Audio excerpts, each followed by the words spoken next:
ইতিহাস আমাদের বলে বাল্যকাল থেকে নবুয়ত লাভ করা পর্যন্ত 40 বছর বয়স পর্যন্ত মুহাম্মদ সাল্লাল্লাহু আলাইহি সাল্লাম একটা মিথ্যে কথাও কখনো বলেননি। একটা মিথ্যের প্রমাণ নেই, জীবনে তিনি মিথ্যে বলেননি একটাও।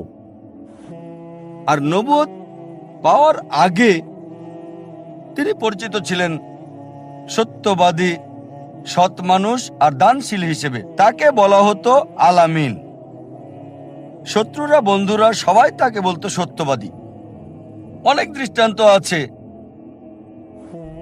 এমনকি সেসব লোকও নবীজির নবুয়ত লাভের পর তারা বলতো সে মিথ্যে বলছে। তারপরে শত্রুরা, বিরোধীরা তাদের মূল্যবান জিনিসগুলো নিরাপত্তার জন্য তার কাছে রাখত। বিষয়টা তারপরও পরিষ্কার হয় যখন নবীজি মক্কা থেকে মদিনা হিজরত করেন। তিনি হযরত আলী রাদিয়াল্লাহু আনহুকে বললেন, এই জিনিসগুলো মালিককে বুঝিয়ে দেবে। তার শত্রুরা বলতো সে মিথ্যে বলছে, তারপরও তাকে তারা বিশ্বাস করত, মূল্যবান জিনিসগুলো তার কাছে রাখতো। কেন? আমরা আবু সুফিয়ানের কথা বলতে পারি, যিনি মক্কার একটা গোত্রের প্রধান ছিলেন।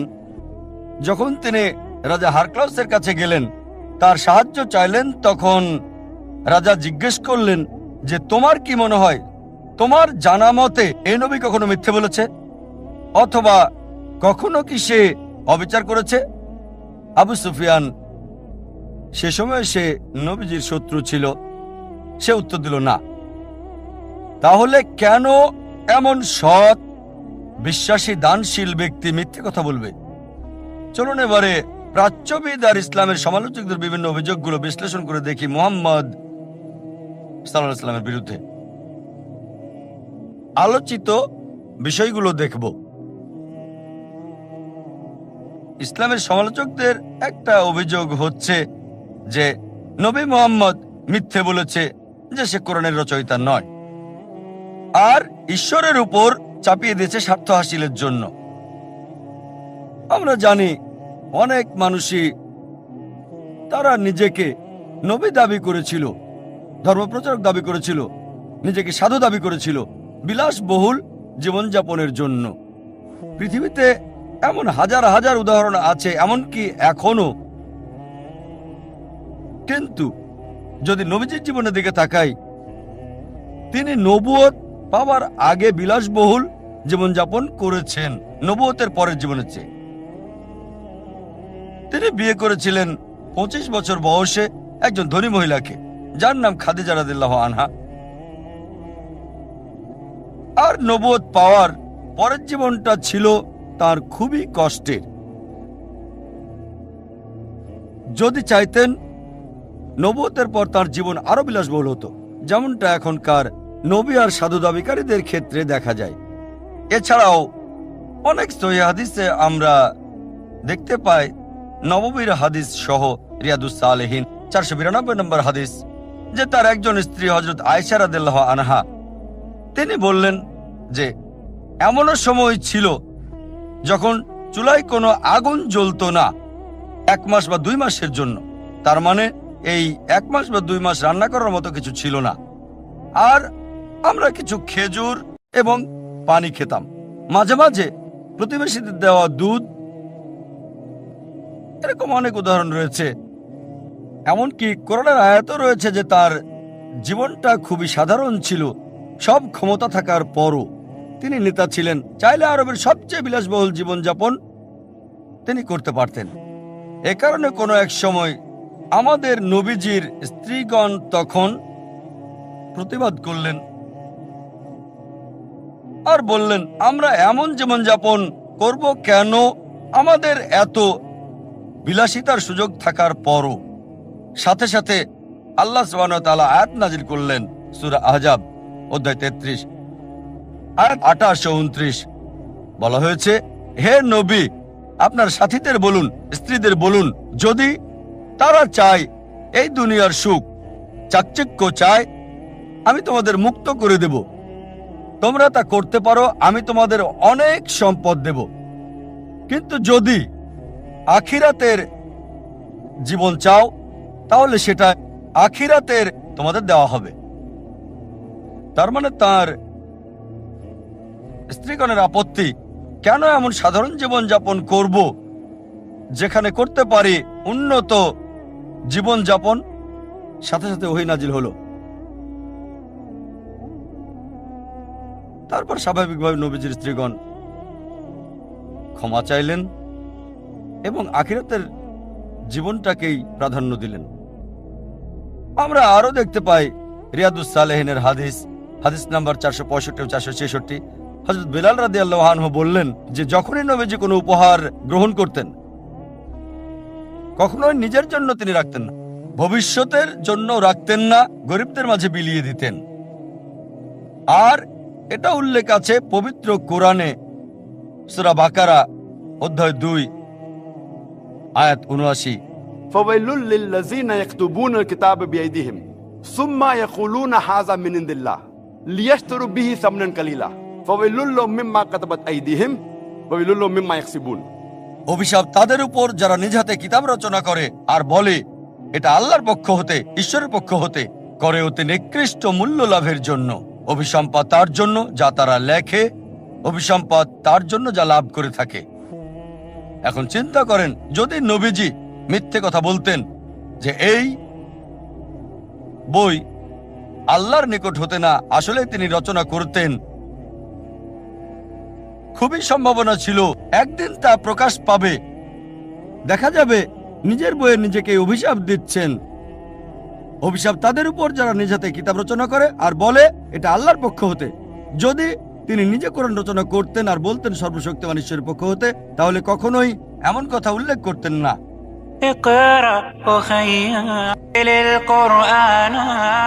কিছু সমালোচক বলে থাকেন যে মুহাম্মদ নিজে কিতাব রচনা করে আল্লাহর নাম দিয়েছে, কারণ সে সুনাম, মর্যাদা, খ্যাতি আর নেতৃত্ব চেয়েছিল।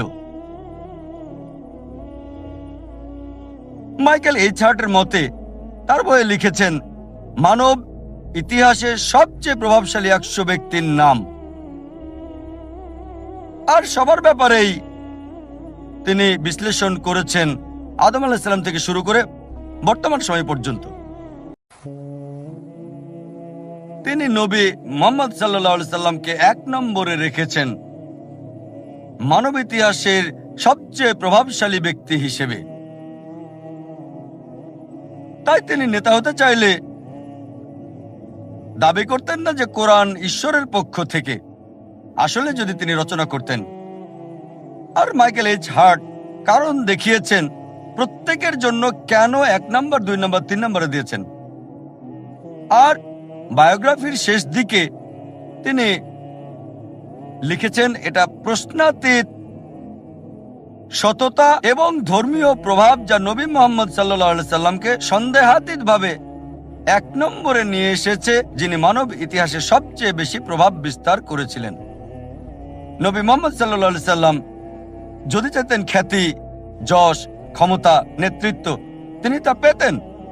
তার মধ্যে সব গুণই ছিল। মিথ্যে বলে কোরআনকে সর্বশক্তিমান ঈশ্বরের প্রতি আরোপের দরকার ছিল না, তার সব সম্ভাবনাই ছিল। যদি যৌক্তিকভাবে দেখেন, যদি কেউ ক্ষমতা, খ্যাতি, নেতৃত্ব, যশ, মর্যাদা চায়, পাশাপাশি তার সাথে ভালো খাবার, সুন্দর পোশাক, সুন্দর বাসস্থান, মনোরম প্রাসাদ, নিরাপত্তা ইত্যাদিও থাকে। কিন্তু যদি নবীজি মুহাম্মদ সাল্লাল্লাহু আলাইহি সাল্লামের জীবনী দেখেন, নিজে কাপড় ধুতেন, নিজের জুতা মেরামত করতেন, দুধ দোয়াতেন আর গৃহস্থালির সমস্ত কাজ নিজেই করতেন। তিনি মাটিতে বসে খেতেন। তিনি যখন যেতেন বাজারে, সাথে কোনো দেহরক্ষী থাকতো না। সরলতা এবং নম্রতার বিরল দৃষ্টান্ত ছিলেন তিনি। যে কেউ তাকে দাওয়াত করত, হোক সে দরিদ্র মানুষ, তিনি দাওয়াত গ্রহণ করতেন, আর যে সমস্ত খাবার দেওয়া হতো তিনি খেতেন। এইসব কারণে তার শত্রুরাও বলাবলি করত, যা পবিত্র কোরআনে বলা আছে সূরা তাওবা অধ্যায় 9 আয়াত 61। আর সে সবার কথাই শোনে, রাগান্বিত হয়ে বলতো, আরে কেমন লোক, সে সবার কথাই শোনে, ধনী বা গরিব, সবার কথা। অনেক দৃষ্টান্ত আর উদাহরণ রয়েছে যেগুলো ইতিহাসের পাতায় লিপিবদ্ধ আর হাদিসে আছে। এমন একটা ঘটনা আছে, তা হলো আরব মুশরিকদের একজন প্রতিনিধি, নাম হলো উতবা। সে নবীজির কাছে এসে বলল যে আরবের সব সম্পদ আপনাকে দিয়ে দেব, আমরা আরবের সবচেয়ে ধনী লোক বানাবো আপনাকে, আপনি চাইলে আমাদের নেতা বানাবো, আপনাকে রাজা বানাবো, বিনিময়ে আপনাকে যা করতে হবে তা হলো এই কথা প্রচার থেকে বিরত থাকবেন যে আল্লাহ এক। যদি নবীজি নেতৃত্ব চাইতেন, যদি রাজা হতে চাইতেন, প্রস্তাব গ্রহণ করতে পারতেন, সহজ ছিল। অনেক ঘটনা রয়েছে যখন আরবের মুশরিকরা তার চাচা আবু তালিবকে বলল যে তোমার ভাতিজাকে বিরত হতে বলো বিশ্বভ্রাতৃত্বের আহ্বান আর এক ঈশ্বর থেকে। নবীজি চাচাকে উত্তর দিলেন, যদি তারা আমার ডান হাতে সূর্য আর বাম হাতে চাঁদ এনে দেয়, আমি বিরত হব না সত্য প্রচারে, আমি সত্য প্রচারে থামবো না যতদিন আমার জীবন আছে, অথবা আল্লাহ যদি না চান। এক সময় নবীজির ছেলে ইব্রাহিম মারা গেলেন, আর তখন সূর্য গ্রহণ হচ্ছিল। লোকজন বলা বলি করলো, এটা ঈশ্বরের নিদর্শন, সূর্য বিষণ্ণ হচ্ছে, কারণ একজন মারা গেছে, সে হচ্ছে নবী মুহাম্মদ সাল্লাল্লাহু আলাইহি ওয়াসাল্লামের ছেলে। তারপর নবীজি উত্তর দিলেন আর বললেন, সূর্য এবং চন্দ্র এগুলো আল্লাহ সুবহানাহু ওয়া তাআলার সৃষ্টি, কোন মানুষের জন্ম অথবা মৃত্যুর কারণে চন্দ্র সূর্য গ্রহণ হয় না। যদি তিনি খ্যাতি আর ক্ষমতা চাইতেন, তার জন্য সুযোগ ছিল, তিনি বলতে পারতেন, হ্যাঁ আমার ছেলে মারা গেছে, আমি দেখছি স্বর্গ কাঁদছে। তিনি তা বলেননি, কারণ তিনি সত্যবাদী। কিছু সমালোচক তারা বলে নবী মুহাম্মদ সাল্লাল্লাহু আলাইহি ওয়াসাল্লাম নাউজুবিল্লাহ কোরআনকে আরোপ করেছিলেন ঈশ্বরের প্রতি, কারণ তিনি আরবদের একত্রিত করতে চেয়েছিলেন, আর এটা আরব ইউনিটি এবং লিবারেশন থিওরি হিসেবে পরিচিত। অনেক থিওরির কথাই বলেছে সমালোচক আর প্রাচ্যবাদীরা। পবিত্র কোরআনে এমন একটা আয়াত নেই যেটা বলে বা ইশারা ইঙ্গিতে বলেছে আরব ঐক্যের কথা, একটাও নেই। একটা তো কোনোভাবেই বলছে না ঐক্যের ব্যাপারে বা আরবদের স্বাধীনতার ব্যাপারে। কোরআনে উম্মার কথা আছে, জাতির কথা, সমগ্র মানব জাতির, আর একজন মানুষের উপর আরেকজন মানুষের শ্রেষ্ঠত্বের বৈশিষ্ট্য জাতের ভিত্তিতে নয়, বর্ণের ভিত্তিতে নয়, সম্পদের নয়, লিঙ্গের ভিত্তিতে নয়, এটা তাকওয়ার ভিত্তিতে। আর এটা বলা হয়েছে সূরা হুজুরাত অধ্যায় 49 আয়াত 13। আল্লাহ বলেছেন, يا أيها الناس إنا خلقناكم من ذكر وأنثى وجعلناكم شعوبا وقبائل لتعارفوا إن أكرمكم عند الله أتقاكم إن الله عليم خبير। হে মানব জাতি, আমি তোমাদেরকে সৃষ্টি করেছি এক জোড়া নারী এবং পুরুষ থেকে, আর বিভক্ত করেছি জাতি এবং গোত্রে, যাতে তোমরা একে অপরকে চিনতে পারো। এজন্য নয় যে একে অপরকে ঘৃণা করবে, আর সেই বেশি সম্মানিত আল্লাহ সুবহানাহু ওয়া তাআলার কাছে যার রয়েছে তাকওয়া। আল্লাহ সুবহানাহু ওয়া তাআলার কাছে বিচারের মানদণ্ডটা জাতি, বর্ণ, দল, লিঙ্গ, সম্পদের ভিত্তিতে নয়, এটা তাকওয়ার ভিত্তিতে। এটা খোদাভীরুতা, এটা বিশ্বাস। অনেক আয়াতই রয়েছে কোরআনে সত্যবাদিতার ব্যাপারে, আর বলা হয়েছে সত্যবাদী হওয়ার জন্য যদি আপনজনের বিরুদ্ধেও যায়, মতবিরোধ হতে পারে তোমার বাবার সাথে, স্বামী স্ত্রীর মধ্যে, এমনকি আত্মীয়দের মধ্যেও, যদি আপনি সত্য কথা বলেন। যে ছিলেন নিরক্ষর, এটা যথেষ্ট এইসব অভিযোগ বাতিলের জন্য যে তিনি কোরআন নকল করেছিলেন। আর আল্লাহ পবিত্র কোরআনে বলেন সূরা আনকাবুত অধ্যায় 29 আয়াত 48 যে তুমি তো এর আগে কোনো কিতাব পড়নি, কোরআন নাজিলের আগে অন্য কোনো বইও তুমি কখনো লেখনি এর আগে, তাহলে তো সন্দেহ পোষণকারীরা সন্দেহ করত। তার মানে সর্বশক্তিমান ঈশ্বর যিনি সব জানেন, তিনি জানতেন যে লোকজন অভিযোগ তুলবে যে কোরআন নবীজি রচনা করেছেন। তিনি এটা জানতেন, তাই সর্বশেষ এবং চূড়ান্ত বার্তাবাহক নবী মুহাম্মদ সাল্লাল্লাহু আলাইহি ওয়াসাল্লাম ছিলেন নিরক্ষর উম্মি। সমালোচকদের জন্য এই সুযোগ নেই, একটা অভিযোগ করার মতো কোনো সুযোগ নেই। আল্লাহ সামান্য কোনো সুযোগও দেন নাই অহংকারীদের জন্য। সামান্য সুযোগও রাখেননি যে কেউ হয়তো বলবে নবীজি কোরআন লিখেছেন। এটার উল্লেখ আছে সূরা আরাফ অধ্যায় ৭ আয়াত ১৫৭। বলা হয়েছে যে তারা নিরক্ষর নবীর অনুসরণ করে, যার কথা তাদের গসপেলে উল্লেখ করা আছে, তাদের গ্রন্থে আছে। এখানে বলা হয়েছে নবীজি ছিলেন অশিক্ষিত, নিরক্ষর। আর আমরা দেখি অনেক ভবিষ্যৎবাণী আছে নবীজি সম্পর্কে ওল্ড টেস্টামেন্টে আর পাশাপাশি নিউ টেস্টামেন্টেও। বাইবেলের অনেক জায়গায় বলা হয়েছে। আর এটা স্পষ্টভাবে বলা হয়েছে বুক অব আইজায়া অধ্যায় ২৯ অনুচ্ছেদ ১২ যে তাকে কিতাব দেওয়া হবে যে পড়তে জানে না। যখন তাকে বলা হবে পড়ো, এটা পড়ো, সে বলবে আমি পড়তে পারি না। ঠিক এই ব্যাপারটাই ঘটেছিল যখন প্রথম ওহী নাজিল হলো নবী মুহাম্মদ সাল্লাল্লাহু আলাইহি ওয়াসাল্লামের কাছে। যখন ফেরেশতা জিবরাইল বলল ইকরা, পড়ো, তিনি বললেন মা না বেকারি, আমি পড়তে পারি না। তাই একজন নিরক্ষর নবীর পক্ষে সম্ভব নয় নকল করা। আর ইতিহাস বলে যে প্রথম আরবি বাইবেল, আরবি ভার্সন, আরবি লেখা বাইবেলের অনুবাদ ছিল নবীজির জীবিত অবস্থায়। ওল্ড টেস্টামেন্টের প্রথম অনুবাদ লিখেছেন আর্কসাদিয়ন জিয়াস ৯০০ শতাব্দীতে, প্রায় নবীজির মৃত্যুর ২৫০ বছর পরে। প্রথম আরবি নিউ টেস্টামেন্ট লিখেছিলেন বা অনুবাদ করেছিলেন আরপেনিয়াস ১৬১৬ খ্রিস্টাব্দে, নবীজির মৃত্যুর ১০০০ বছর পরে। তাই এখানে বাইবেল থেকে নকল করার প্রশ্ন আসছে কি করে? অনেকেই আছে যারা বলে নবীজি নাউজুবিল্লাহ কোরআন বাইবেল থেকে নকল করেছেন। আর আমরা মানি যে কোরআন এবং বাইবেলের মধ্যে যথেষ্ট মিল রয়েছে। শুধু কোরআন এবং বাইবেলে যে যথেষ্ট মিল রয়েছে তার মানে এই নয় যে কোরআন বাইবেল থেকে নকল করা হয়েছে।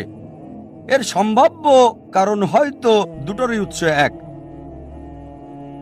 আমরা জানি সকল ঐশী গ্রন্থের উৎস এক, সর্বশক্তিমান ঈশ্বর।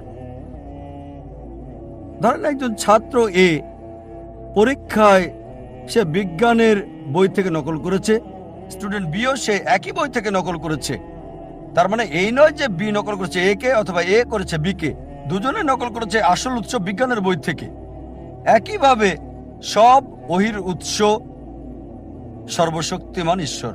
এছাড়াও কেউ যদি কিছু নকল করে সে কখনোই যার কাছ থেকে নকল করেছে তার নামটা লিখবে না। কোরআন নবী ঈসা আলাইহিস সালামকে যথাযথ সম্মান দিয়েছে। তিনি বাইবেল থেকে নকল করলে কেন তিনি ঈসা আলাইহিস সালামকে সম্মান দেখাবেন? যদি কেউ তার নিকটকার কাছ থেকে নকল করে সে কখনোই বলবে না যে আমার প্রতিবেশী খুব ভালো বা বিজ্ঞানে খুবই মেধাবী। তাই যদি নবীজি বাইবেল থেকে নকল করেন, কেন তিনি মুসা আলাইহিস সালাম বা ঈসা আলাইহিস সালাম আর সকল নবীকে সম্মান দেখাবেন?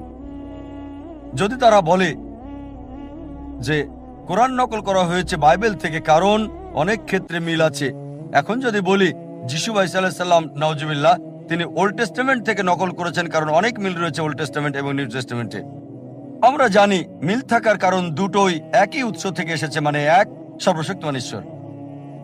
আর আমরা ইসলামে 4টি ঐশী গ্রন্থের কথা জানি, তাওরাত, জাবুর, ইনজিল আর কোরআন। তাওরাত হলো সেই ওহী গ্রন্থ যা মুসা আলাইহিস সালামের উপর নাজিল হয়েছে। জাবুর হলো সেই ওহী গ্রন্থ যা দাউদ আলাইহিস সালামের উপর নাজিল হয়েছে। ইনজিল হলো সেই ওহী গ্রন্থ যা দেওয়া হয়েছে নবী সাল্লাল্লাহু আলাইহি সাল্লামকে।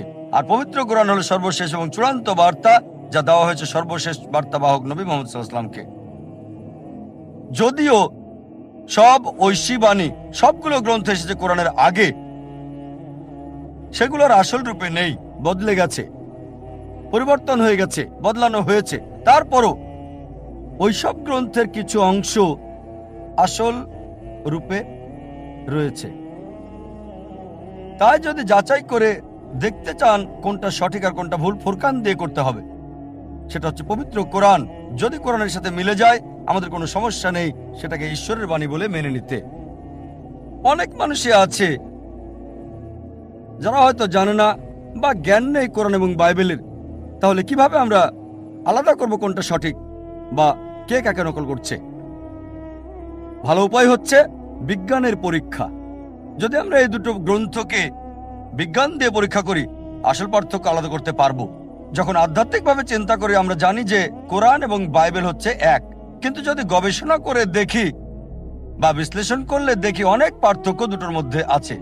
যখন বাইবেল পড়ি, এটা উল্লেখ আছে বাইবেলের ফার্স্ট বুকে, বুক অফ জেনেসিস অধ্যায় 1, যে সর্বশক্তিমান ঈশ্বর তিনি সৃষ্টি করেছেন স্বর্গ এবং পৃথিবী 6 দিনে, আর এই 6 দিন হলো 24 ঘন্টার দিন। এটা বাইবেলের ভাষায়।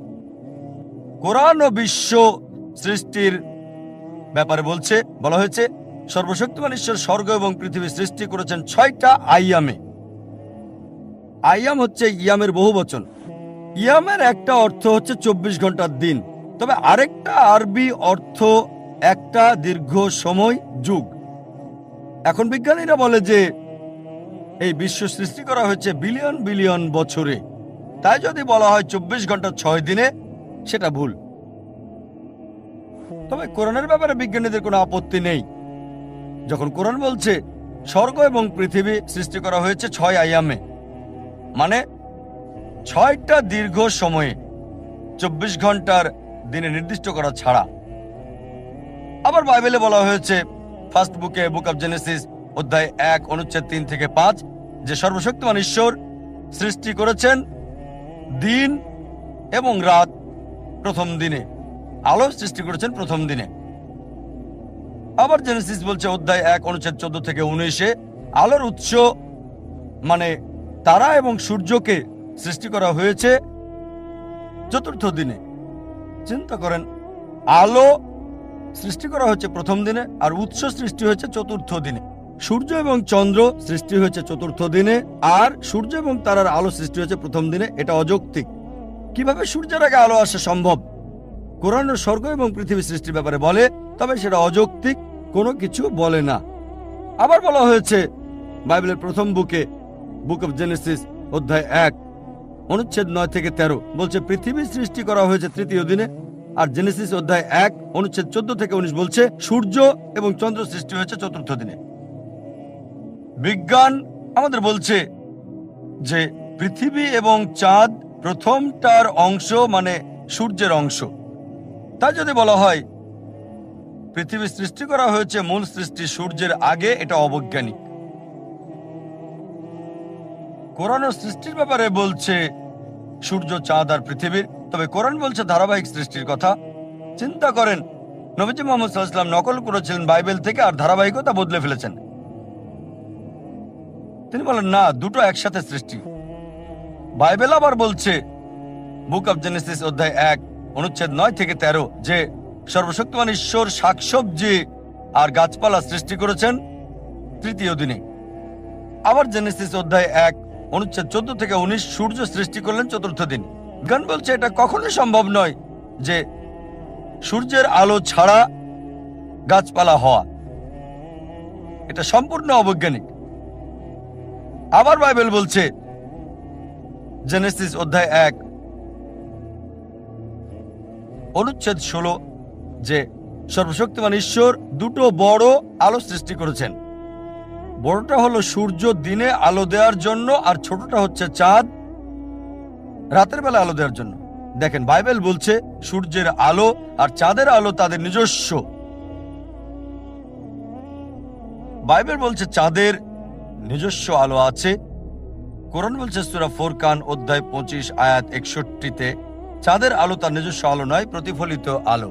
চিন্তা করেন, নবীজি বাইবেল থেকে নকল করেছেন আর সংশোধন করেছেন। নিজস্ব আলো নয়, প্রতিফলিত আলো। মানবীয়ভাবে সম্ভব নয়। শুধু যার পক্ষে সম্ভব তিনি ঈশ্বর।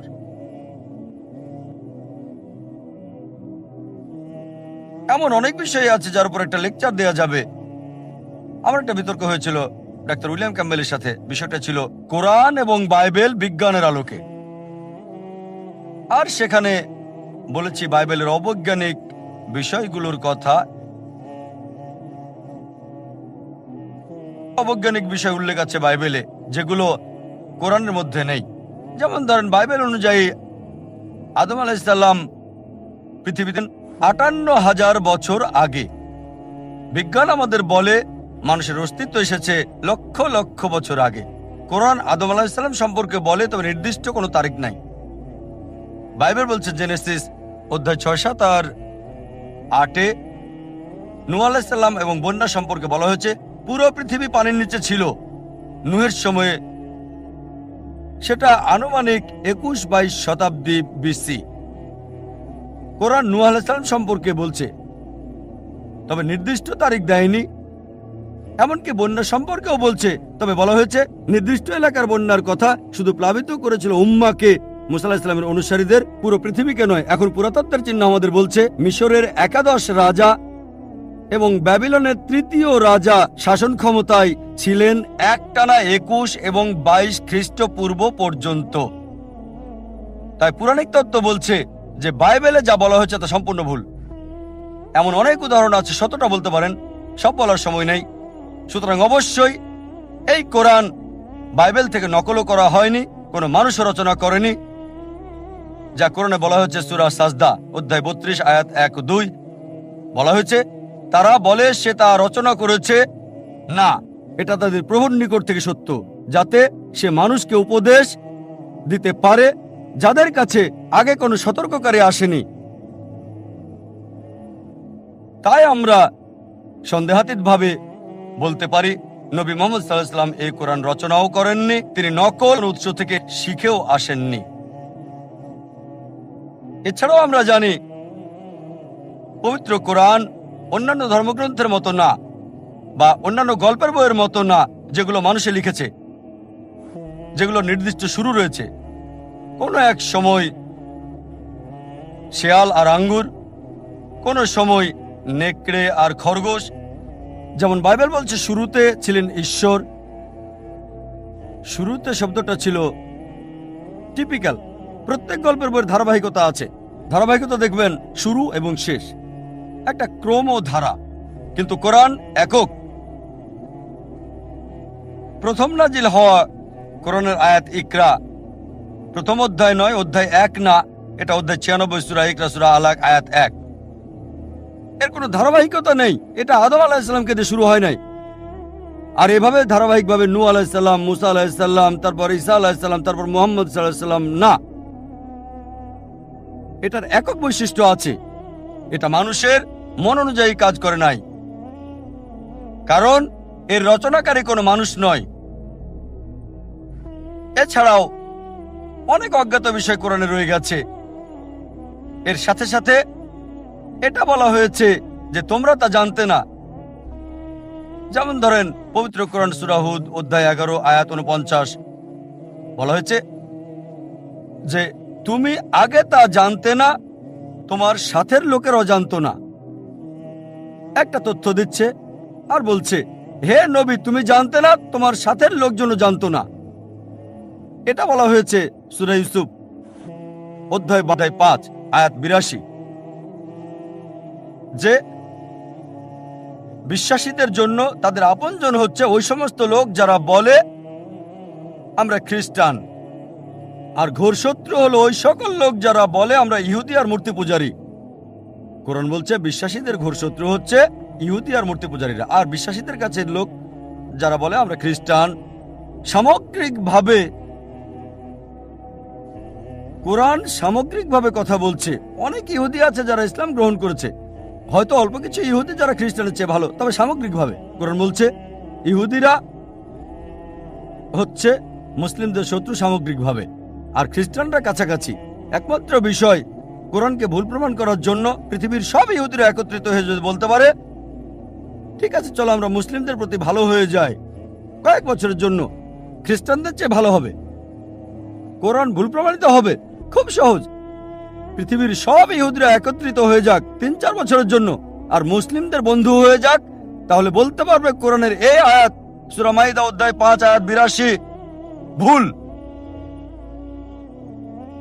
তারা এটা করবে না, এটা করতে পারবে না কখনোই। সহজ। আরো ফালসিফিকেশন টেস্ট রয়েছে। হয়তো বলবেন যে আমি ইহুদি না, তাহলে কিভাবে প্রমাণ করব যে কোরআন ভুল? আল্লাহ এই সুযোগ সবাইকে দিচ্ছেন। আল্লাহ পবিত্র কোরআনে বলেছেন, সূরা ইসরা অধ্যায় 17 আয়াত 88, তারা বলে সে এটা রচনা করেছে। চেষ্টা করো আরেকটা কোরআন তৈরি করো। তুমি মনে করো মানুষ রচনা করেছে? এর মতো একটা কোরআন রচনা করো। চ্যালেঞ্জ দেওয়া হয়েছে সূরা তুর অধ্যায় 52 আয়াত 34-এ।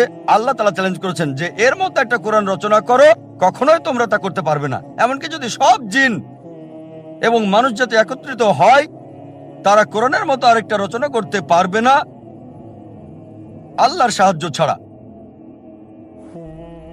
এটা একটা চ্যালেঞ্জ। আবার আল্লাহ এই চ্যালেঞ্জকে সহজ করে দিয়েছেন। আল্লাহ বলেন সূরা হুদ অধ্যায় 11 আয়াত 13, তারা বলে সে এটা রচনা করেছে। 10টা সূরা রচনা করো এর মতো করে। সম্পূর্ণ কোরআন না, এটা কঠিন। বাদ দেন এটা, ওই চ্যালেঞ্জটা কঠিন। 10টা সূরা রচনা করো কোরআনের মতো। যে কাউকে সাহায্যের জন্য ডাকো আল্লাহ ছাড়া, কখনো এটা তোমরা করতে পারবে না। আল্লাহ চ্যালেঞ্জটাকে আরো সহজ করে দিয়েছেন, খুবই সহজ। সূরা ইউনুস অধ্যায় 10 আয়াত 38, তারা বলে সে এটা রচনা করেছে। এর মতো একটা সূরা রচনা করো, একটা, পুরো কোরআন না, 10টা সূরা না, একটা সূরা এর মতো। সাহায্যের জন্য ডাকো তোমরা যাকে পছন্দ করো আল্লাহ ছাড়া, আর তোমরা তা পারবে না, কখনোই না, কখনোই পারবে না। এবার আল্লাহ চ্যালেঞ্জটাকে সহজ করে দিলেন। আল্লাহ বলেন সূরা বাকারা অধ্যায় 2 আয়াত 23 এবং 24-এ, আল্লাহ বলেন وإن كنتم في ريب مما نزلنا على عبدنا, যদি তোমরা সন্দেহ করো যা আমি নাজিল করেছি আমার বান্দার প্রতি সময়ে সময়ে, فأتوا بسورة من مثلي, একটা সূরা রচনা করো কিছুটা এর মতো করে। من مثلي, এটা মিসলি না, মিম মিসলি, মানে কিছুটা অনুরূপ, ঠিক কোরআনের মতো না। চেষ্টা করো, রচনা করো একটা সূরা কোরআনের মতো করে। من مثلي وادعوا شهداءكم من دون الله إن كنتم صادقين, আর সাহায্যের জন্য ডাকো তোমাদের যে কেউকে সাক্ষী রাখো আল্লাহ ছাড়া, যদি তোমরা সত্যবাদী হও। فإن لم تفعلوا তবে যদি তোমরা না পারো, ولن تفعلوا, নিশ্চিত যে তোমরা পারবে না, তাহলে ভয় করো সেই আগুনকে যার জ্বালানি হবে মানুষ ও পাথর। তোমরা তা করতে পারবে না এবং নিশ্চিত তোমরা তা করতে পারবে না। তাহলে ভয় করো সেই আগুনের যার জ্বালানি হবে মানুষ এবং পাথর। এটা হলো চ্যালেঞ্জ। চেষ্টা করে একটা সূরার কিছুটা মিল করে রচনা করো। হয়তো বলবেন সত্যি যদি এটা পরীক্ষা হয়ে থাকে তাহলে সূরাও রচনা করতে হবে আরবিতে। তাই বলবেন ভাই জাকির আমি আরবি জানি না, তাহলে কিভাবে পরীক্ষা অংশগ্রহণ করব? ঠিক আছে, যদি কোরআনের মতো সূরা রচনা করতে হয় এটা আরবিতে হতে হবে, ইংরেজিতে হবে না, ফ্রেঞ্চ হবে না, হিন্দি হতে পারবে না, উর্দু হতে পারবে না। অনেকে চেষ্টা করেছে, চেষ্টা করে নাই তা না, শত শত লোকজন চেষ্টা করেছে আর তারা চরমভাবে ব্যর্থ হয়েছে। তারা চেষ্টা করেছে তবে বাস্তবতা থেকে অনেক দূরে। অনেকে চেষ্টা করেছে, অনেকের কথায় বইয়ে উল্লেখ আছে, তবে তাদের সবাই চরমভাবে ব্যর্থ হয়েছে। এখন হয়তো বলবেন ভাই জাকির আমি আরবি জানি না, ইহুদিও না, কিভাবে আমি কোরআনকে ভুল প্রমাণ করব? অনেক ফালসিফিকেশন টেস্টে আছে। আর একটার কথা বলবো, সেটাতে সবার জন্য সুযোগ আছে। আলোচনা শুরু করেছি কোরআনের একটা আয়াত দিয়ে। সূরা নিসা অধ্যায় 4 আয়াত 82-তে বলা হয়েছে أفلا يتدبرون القرآن ولو كان من عند غير الله لوجدوا فيه اختلافا كثيرا, তারা কি কোরআন নিয়ে ভাবে না আল্লাহ ছাড়া যদি অন্য কারো কাছ থেকে আসতো, অন্য কারো কাছ থেকে সর্বশক্তিমান ছাড়া, তাতে অনেক অসঙ্গতি পাওয়া যেত। তাই যদি কোরআনকে ভুল প্রমাণ করতে চান একটা কাজে আপনাকে করতে হবে, একটা মাত্র অসঙ্গতি বের করে দেখাতে হবে।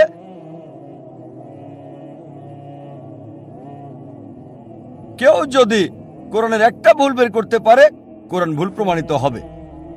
এমন না যে চেষ্টা করে নাই, অনেকেই করেছে। ইন্টারনেটে যান, দেখবেন হাজারটা কন্ট্রাডিকশন, কিন্তু সবগুলোই হয় প্রসঙ্গ ছাড়া, না হয় ভুল ব্যাখ্যা বা অযৌক্তিক।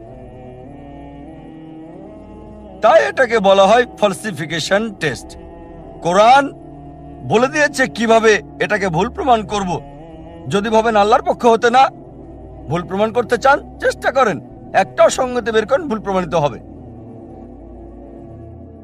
এটাই হচ্ছে ফলসিফিকেশন টেস্ট। যে কোনো মানুষ যে আল্লাহকে বিশ্বাস করে অবশ্যই একমত হবে, যদি সে যুক্তিবাদী হয়। এই 1 ঘন্টায় আমি যা বলেছি সে মানবে যে কোরআন আল্লাহর বাণী। তাহলে যে ঈশ্বরে বিশ্বাস করে না তার ব্যাপারে কি হবে? যদি কেউ ঈশ্বরে বিশ্বাস নাই করে তাহলে কোরআন আল্লাহর বাণী, এই প্রশ্নটা আসবে কি করে? সুতরাং আমরা অধিকাংশ বিষয়ে কথা বলছি, তারপরও একটা বৃহৎ অংশ আছে যারা নাস্তিক, যারা বিশ্বাস করে না আল্লাহকে। তাদের ব্যাপারে কি বলবেন? তাহলে যে ঈশ্বরে বিশ্বাস করে না তার ব্যাপারে কি হবে? যদি কেউ ঈশ্বরে বিশ্বাস নাই করে তাহলে কোরআন আল্লাহর বাণী, এই প্রশ্নটা আসবে কি করে? সুতরাং আমরা অধিকাংশ বিষয়ে কথা বলছি, তারপরও একটা বৃহৎ অংশ আছে যারা নাস্তিক, যারা বিশ্বাস করে না আল্লাহকে। তাদের ব্যাপারে কি বলবেন? যখন কোনো নাস্তিকের সাথে দেখা হয় আর যদি বলে সে ঈশ্বরে বিশ্বাস করে না, প্রথমে আমি যা করি তাকে আমি অভিনন্দন জানাই। হয়তো বলবেন, কেন জাকির একজন নাস্তিককে অভিনন্দন জানায়? তাকে ধন্যবাদ জানাই কারণ অধিকাংশ মানুষই অন্ধবিশ্বাস করে। অধিকাংশ খ্রিস্টান, তারা খ্রিস্টান কারণ তাদের বাবা খ্রিস্টান। সে হিন্দু কারণ তার বাবা হিন্দু। অনেকে মুসলিম কারণ বাবা মুসলিম। তারা চিন্তা করে দেখে না এই নাস্তিক চিন্তা করেছে। হতে পারে সে ধর্মীয় পরিবার থেকে এসেছে, হয়তো একমত না তার পিতামাতা যে ঈশ্বরের উপাসনা করছে ঈশ্বর হওয়ার যোগ্যও না।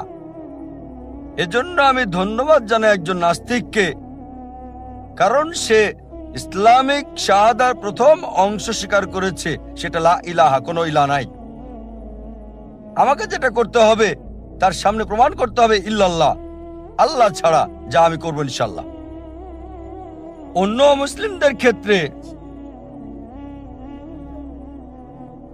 মুসলিমদের কাছে প্রথমে আমাকে প্রমাণ করতে হবে সে নকল ঈশ্বরের উপাসনা করছে। তাই অর্ধেকটা কাজ আমার হয়ে গেছে, এটা প্রমাণ করতে হবে যে নকল ঈশ্বরের উপাসনা করছে। এখানে অর্ধেকটা কাজ হয়ে গেছে, লা ইলাহা। আমাকে শুধু বলাতে হবে ইল্লাল্লাহ, তারপর মুহাম্মদুর রাসূলুল্লাহ, অর্থাৎ আল্লাহ এবং মুহাম্মদ সাল্লাল্লাহু আলাইহি ওয়াসাল্লাম আল্লাহর রাসূল।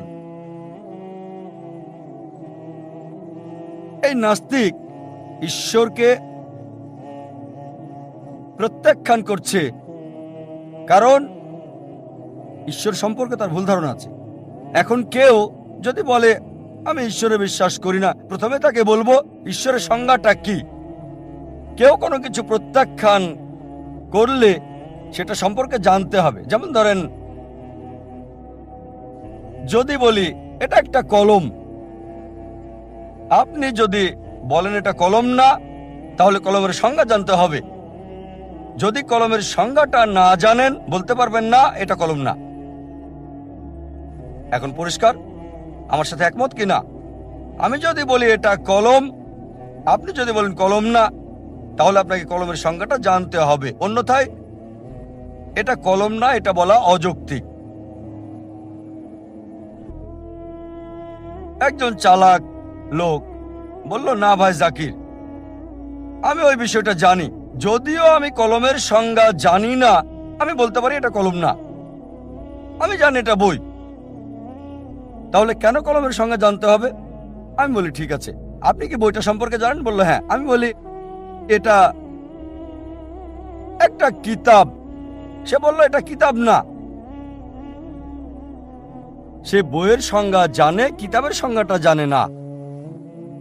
কিতাব আরবি শব্দ আর বাংলায় হচ্ছে বই। যদি আমি বলি এটা কলম, আসলে কলমের সংজ্ঞাটা জানা জরুরি, এটা কি সেটা জানার চেয়ে।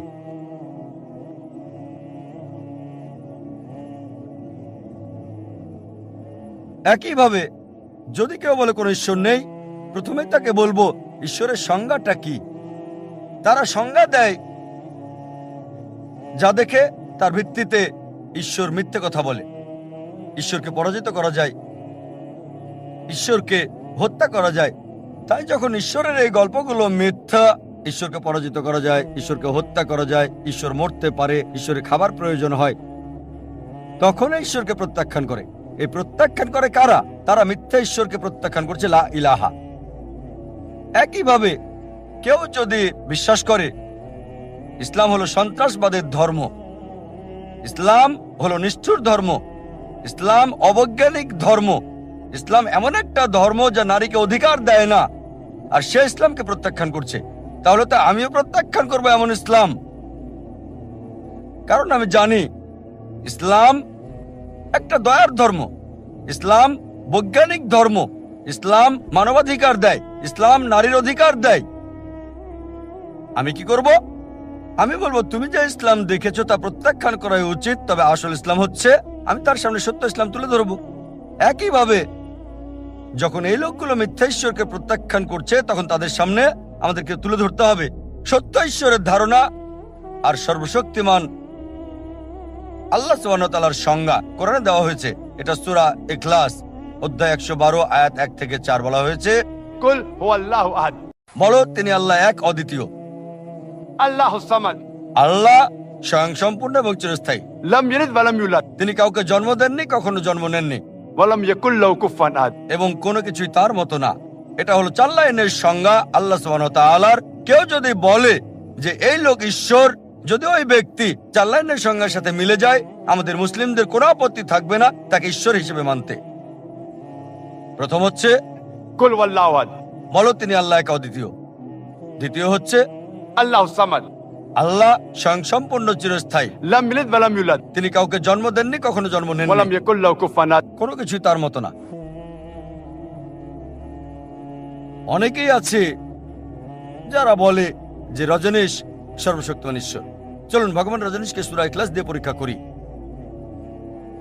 এক লোক আমাকে বলল প্রশ্নোত্তর পর্বে যে ভাই জাকির, আমরা হিন্দুরা বিশ্বাস করি না ভগবান রজনীশ ঈশ্বর। আমি কখনোই বলিনি যে হিন্দুরা বিশ্বাস করে ভগবান রজনীশ ঈশ্বর ছিলেন।